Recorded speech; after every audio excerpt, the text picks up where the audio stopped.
خراب شه این دانشگاه آزاد. خدا نیامرزه بانشا دانشگاه آزاد به خدا اگه اروپا اینجور باشه والا. ساعت یک بعد از گفت بیا بریم ببین هر دختر رو بسر تو پارکینگ تو ماشینا حمد و سوره درست میکنن.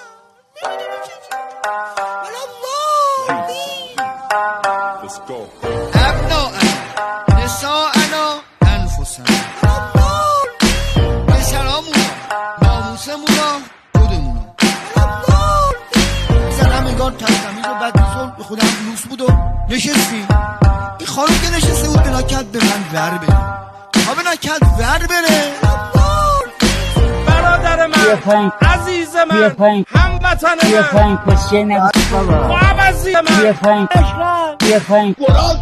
پایین کشیه نبود بابا ابناء نساءنا